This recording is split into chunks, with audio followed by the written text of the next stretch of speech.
Speaker Punjab assembly ने रहनुमा मुस्लिम league नून अता तारड़ को ऐवान से निकलने का हुक्म दे दिया। अता तारड़ ने बाहर जाने से इनकार कर दिया। स्पीकर परवेज इलाही ने अता तारड़ को ऐवान से निकालने के लिए सार्जेंट एट आर्म्स को बुलवा लिया। हुकूमती अरकान अताउल्लाह तारड़ के सामने आ गए। पंजाब असम्बली में हंगामा आराई। ऑपोजिशन अरकान के गो तारड़ गो के नारे।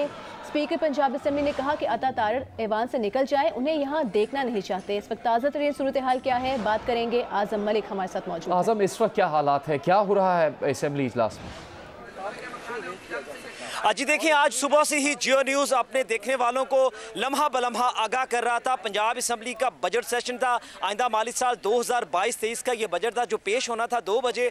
ताहम 6 घंटे की ताख़ीर के बाद इजलास शुरू हुआ तो पॉइंट ऑफ आर्डर पर बात करते हुए साबिक़ सूबाई वज़ीर कानून राजा बशारत ने यह कहा कि अवान के अंदर एक घुसपैठिया आ गया है जिसको बाहर निकालने की ज़रूरत है। तो स्पीकर ने इस्तफ़सार किया कि ऐसा कौन शख्स है जो यहाँ पर घुस आया है। तो उन्होंने निशानदेही की कि अता तारड़ जो सूबाई वजीर हैं, ये मेंबर सूबाई असम्बली नहीं है, ये ऐवान के अंदर नहीं बैठ सकते, इसलिए इनको ऐवान के अंदर से निकाला जाए। जिस पर स्पीकर चौधरी परवेज इलाही ने रूलिंग दी और कहा कि अता तारड़ ऐवान से बाहर चले जाएं, वरना वो बजट इजलास नहीं होने देंगे और इस इजलास को मुलतवी कर देंगे। अता तारड़ अपनी सीट पर बैठे रहे, दोनों तरफ से नारेबाजी शुरू होगी, जिसके बाद स्पीकर ने रूलिंग दी और सार्जेंट एट आर्म यानी कि ऐवान के अंदर पुलिस को तलब कर लिया और कहा कि अता तारड़ को ऐवान से बाहर निकाल दें, वरना ये इजलास नहीं चलने दिया जाएगा। जिसके बाद जो मेंबर्स थे हुकूमती रुकन सूबाई असम्बली, उन्होंने एक घेरा बना लिया अता तारड़ के इर्द गिर्द और कहा कि वो यहाँ से नहीं जा सकते। ताहम दोनों तरफ से नारेबाजी की जाती रही और ये कहा जाता रहा, स्पीकर बार बार कहते रहेंगे अगर अता तारड़ यहाँ से नहीं जाएंगे तो वो इजलास को नहीं चलने देंगे। क्या सूरत हाल है? अता तारड़ ऐवान में मौजूद हैं क्योंकि सार्जेंट एट आर्म्स को तो तलब किया गया है। जी देखिए, सार्जेंट एट आर्म्स को तलब किया गया है, लेकिन इसके बावजूद अता तारड़ ऐवान के अंदर बैठे हुए हैं और इजलास को 10 मिनट के लिए एडजर्न किया गया है। और ये कहा गया है अपोजिशन की तरफ से, हुकूमती अरकान को स्पीकर की तरफ से ये कहा गया है कि आप अता तारड़ को ऐवान से बाहर निकाल दें, ये ऐवान का हिस्सा नहीं है। हुकूमत की तरफ से ये बार बार कहा जा रहा है कि वो 6 माह के लिए आज़म, ये बता सकते हैं कि वज़ीर आला पंजाब क्यों नहीं आए इजलास में? हमजा शहबाज। जी देखिए, वज़ीर आला पंजाब जो थे वो ऐवान में जैसे ही ये शुरू हुआ, पाकिस्तान पंजाब असम्बली का जैसे इजलास शुरू हुआ तो उसमें ये कहा गया कि अगर आप बजट तकरीर शुरू करवाएं तो 5 मिनट के अंदर अंदर जो वज़ीर आला पंजाब हैं वो ऐवान के अंदर आ जाएंगे। लेकिन चूंकि ऐवान के अंदर बजट तकरीर शुरू ही नहीं हुई थी और पॉइंट ऑफ ऑर्डर पर अता तारड़ को जियो न्यूज़ की प्रोग्राम कैपिटल टॉक में वफाकी वज़ीर ख़जाना मिफ्ता इस्माइल ने आने वाले दिनों में पेट्रोल मज़ीद महंगा होने की खबर सुना दी। कहा कि तहरीक इंसाफ हुकूमत ने IMF से जो मुआहदे साइन किए हैं वो पाकिस्तान के हक़ में बेहतर नहीं है, इसलिए वो IMF से मुआहदे तब्दील करने का कह रहे हैं।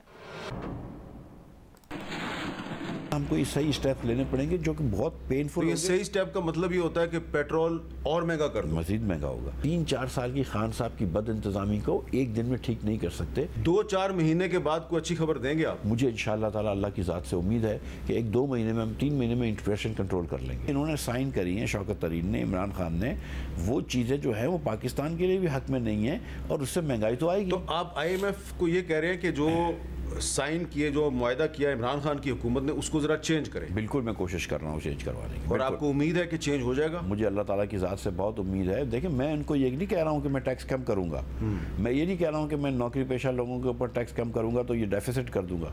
मैं ये कह रहा हूँ कि अगर तुम मुझे यहाँ पे 1 रुपये का चांस दो, मैं अमीर लोगों से 2 रुपये का टैक्स लूँगा। FBR को ये राइट है कि सबके एसेट्स को वो कंगालता फिरता है।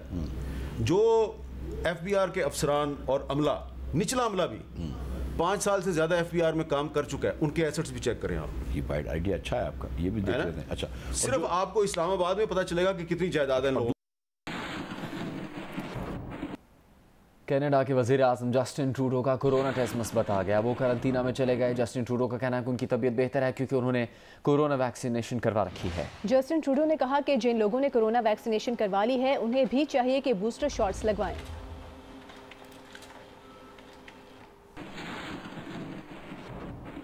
हुकूमत ने यूटिलिटी स्टोर्स पर रिलीफ पैकेज 30 जून तक बढ़ा दिया। मुल्क भर के यूटिलिटी स्टोर्स पर घी 300 रुपये किलो मिलेगा। वज़ीर ख़जाना मिफ्ता इस्माइल की ज़र सदारत इक़्तिसादी राबता कमेटी इजलास में तय पाया कि यूटिलिटी स्टोर्स के लिए 3 अरब 44 करोड़ रुपये की ज़िमनी ग्रांट मंजूर कर ली गई। वज़ीर ख़ारजा बिलावल भुट्टो ज़रदारी का कहना है कि वो ज़ाती तौर पर ज़रई ज़मीन पर रियल स्टेट के काम के ख़िलाफ़ है। ज़रई निज़ाम बेहतर किया जाए तो न सिर्फ मुल्की ग़िज़ाई ज़रूरियात पूरी की जा सकती हैं बल्कि ग़िज़ाई अशिया बरामद भी की जा सकती हैं। पार्लियामेंट में गुफ्तगू करते हुए उन्होंने कहा कि इमरान खान के खिलाफ तहरीक अदम एतमाद का उनके दौरे रूस से कोई ताल्लुक नहीं है। रूस यूक्रेन जंग से मुतालिक पाकिस्तान का वही मौक़िफ़ है जो पिछली हुकूमत का था। चाहते हैं कि डिप्लोमेसी और डायलॉग के ज़रिए रूस यूक्रेन जंग ख़त्म हो।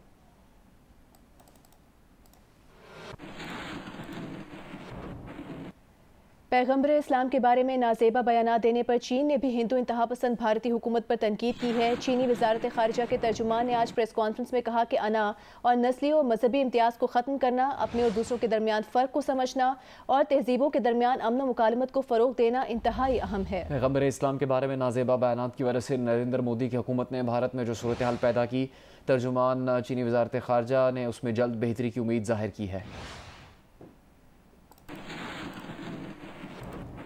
वज़ीर ख़जाना मिफ्ताह इस्माइल ने खबरदार किया है कि जुलाई तक पेट्रोल और डीजल पर सब्सिडी ख़त्म ना की तो मुल्क दिवालिया हो जाएगा। इस्लामाबाद में पोस्ट बजट कॉन्फ्रेंस से खिताब करते हुए मिफ्ताह इस्माइल ने बताया कि पेट्रोल की कीमत बढ़ाने पर वज़ीर आज़म सख्त नाखुश हैं। उन्होंने वज़ीर आज़म से कहा है कि हुकूमत को सख्त फैसले करने पड़ेंगे। मिफ्ताह इस्माइल ने बताया कि पेट्रोल कीमत बढ़ाने की समरी उनकी तरफ से जाती है और साथ ही वज़ीर उन्हें कोसते हैं, लेकिन अगर हुकूमत ने कीमतें ना बढ़ाई तो IMF पाकिस्तान से मुआहदा नहीं करेगा। हुकूमत पाकिस्तान ने सख्त फैसले नहीं किए तो तबाही होगी। आज भी पेट्रोल पर 19 रुपये और डीजल पर 53 रुपये की सब्सिडी दे रहे हैं।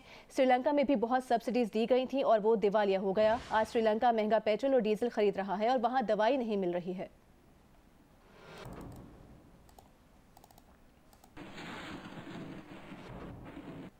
आज न्यूज़ के असाइनमेंट एडिटर नफीस नईम को कराची के इलाके नाज़िमाबाद से सादा लिबास एहलकार मोबाइल में डालकर ले गए।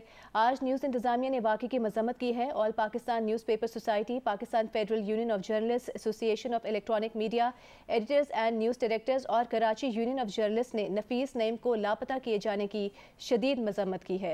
उन्होंने वज़ीर आज़म, वज़ीर आला सिंध, वज़ीर दाखिला, वज़ीर इत्तलात और दीगर मुतल्लिका हुकाम से मुतालबा किया है कि नफीस नईम को फौरी बाज़ियाब करवाया जाए।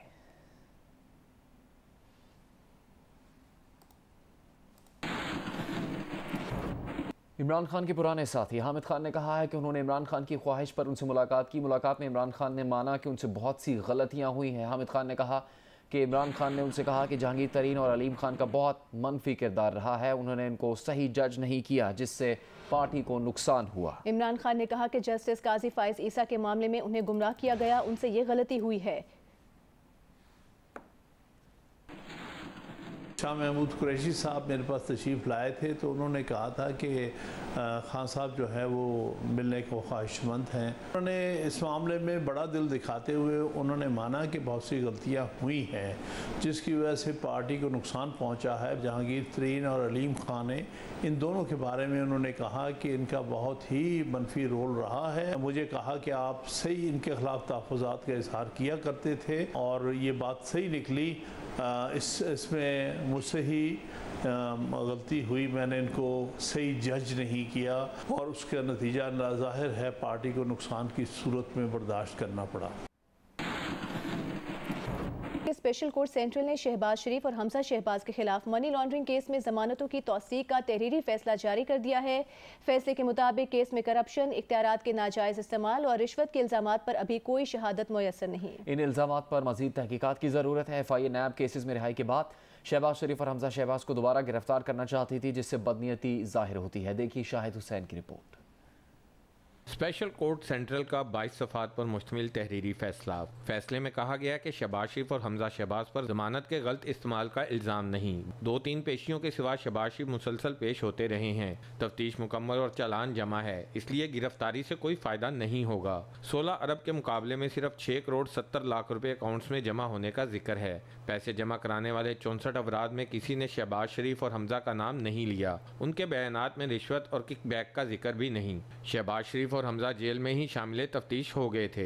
18 दिसंबर 2020 और 8 जनवरी 2021 को इनसे 2 बार तफ्तीश हुई, जिसके बाद FIA 5 माह खामोश रही। प्रोसिक्यूशन साबित नहीं कर सकी कि अकाउंट्स हमजा शहबाज के कहने पर खोले गए। मुकदमात में 25 अरब रुपए की मनी लॉन्ड्रिंग का इल्ज़ाम और चालान में 16 अरब रुपए का जिक्र है। मुश्ताक चीनीवाला के खुफिया लेजर रिकॉर्ड को तफ्तीश का हिस्सा ही नहीं बनाया गया। मरकजी मुल्जिमों की जमानत के बाद शरीक मुल्जिमों को गिरफ्तार करने से मकसद पूरा नहीं होगा, इसलिए उनकी जमानत की भी तौसीक की जाती है। तहरीरी फैसले में दी गई ऑब्जर्वेशन सतही नौइयत की हैं, जिनका ट्रायल पर असर नहीं होगा। आपको अपडेट करेंगे। पंजाब असेंबली का इजलास एक बार फिर ताखीर का शिकार हो गया है। ताज़ा तरीन इस वक्त सूरत हाल क्या है, नुमाइंदा जियो न्यूज़ आजम मलिक हमारे साथ मौजूद है। आजम, आपने बताया था आपसे कुछ देर पहले 10 मिनट के लिए एडजर्न किया गया था इजलास, अब क्या सूरत हाल है?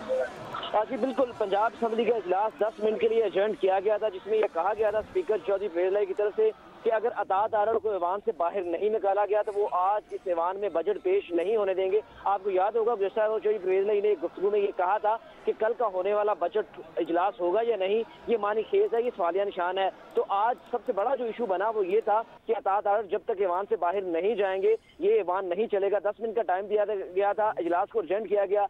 अब अभी तक इजलास दोबारा शुरू नहीं हो सका, घंटियां बजाई जा रही हैं। अतात आरड़ जो सूबाई वजीर हैं, जिनको वज़ीर पंजाब की तरफ से नॉमिनेट किया गया है, वो ईवान के अंदर मौजूद हैं। उनके गिर्द जो उनके मेंबर सूबाई असम्बली हैं मुस्लिम लीग नून के, उन्होंने घेरा डाला हुआ है। सार्जेंट एट आर्म्स जो है वो उनको तलब कर लिया गया है। मलिक अहमद खान जो सूबाई वजीर कानून है, उन्होंने इस्तदा की है कि आप सार्जेंट एट आर्म्स की जो है इसको हटा लें, लेकिन स्पीकर चौधरी परवेज़ इलाही का ये कहना है कि वो अपनी रूलिंग के खिलाफ नहीं जाएंगे और जब तक ऐवान से अतात आरड़ बाहर नहीं जाएंगे वो इस इजलास को शुरू नहीं करेंगे। जी बहुत शुक्रिया आज़म मलिक।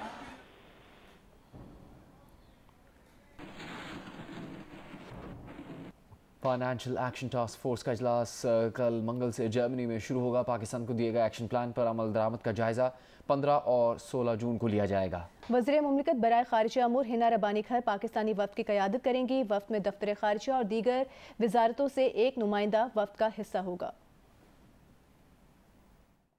FATF ने पाकिस्तान का नाम जून 2018 को ग्रे लिस्ट में डाला और 29 निकात पर अमल दरामद का कहा।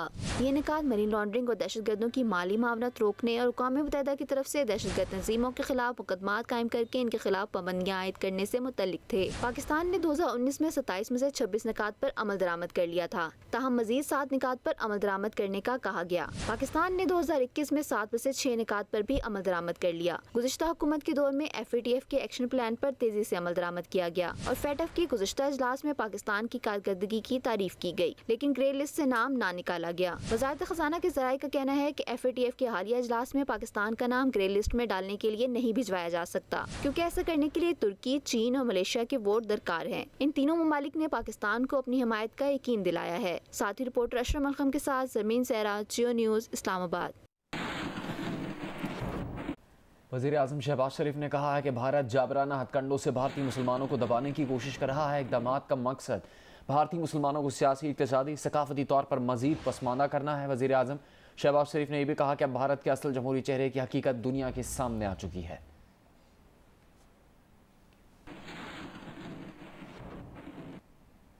वज़ीर ख़ारिजा बिलावल भुट्टो ज़रदारी अपने ईरानी हम मनसब की दावत पर कल 2 रोज़ा सरकारी दौरे पर तेहरान जाएंगे, जहां वो ईरानी रहनुमाओं के साथ मुश्तरका मफादात पर तबादला ख्याल करेंगे। इस दौरे में बिलावल भुट्टो ज़रदारी ईरानी सदर और दीगर अहम हुकूमती शख्सियात से भी मुलाकात करेंगे और 15 जून को मशहद जाएंगे। सरकारी वफ़द सतह की बातचीत में तिजारती और मुआशी रवाबित, ईरान से बिजली की सप्लाई, सरहदी मंडियों, सड़क और रेल कनेक्टिविटी और ज़ायरीन की सहूलियात समेत कई 2 तरफ़ा मामलात पर तबादला ख्याल किया जाएगा। इलाकाई सिक्योरिटी की सूरत हाल का जायजा भी लिया जाएगा, जिसमें अफगानिस्तान और जनूबी एशिया के अलावा इस्लामोफोबिया का मुकाबला करने पर खुसूसी तवज्जो दी जाएगी। शुमाल मशरकी बलोचिस्तान के कई अजला में गरज चमक के साथ बारिश का सिलसिला वक्फे से जारी है। बारिश से पहाड़ी, नदी नाले और नशेबी इलाके ज़ेर आब आ गए हैं। सिब्बी में तेज़ हवाओं के बायस मकान की छत गिरने से खातून समेत 5 अफराद जख्मी हो गए। ज़ियारत दुकी, मूसा खेल, कोहलू, हरनाई समेत शिमाल मशरकी बलूचिस्तान के कई अजला में गरज चमक के साथ होने वाली बारिश से गर्मी का जोर टूट गया। बारखान में शदीद जालाबारी से सेब के बागात और खड़ी फसलों को नुकसान पहुंचा, जबकि जालाबारी के साथ आंधी चलने से फलदार दरख्त उखड़ गए। हरनाई में पहाड़ी इलाकों से सैलाबी रेले आने के खतरात के पेश नज़र अलर्ट जारी कर दिया गया है। नसीराबाद, जाफराबाद में तेज़ हवाओं के बायस बिजली के कई खंभे भी गिर गए।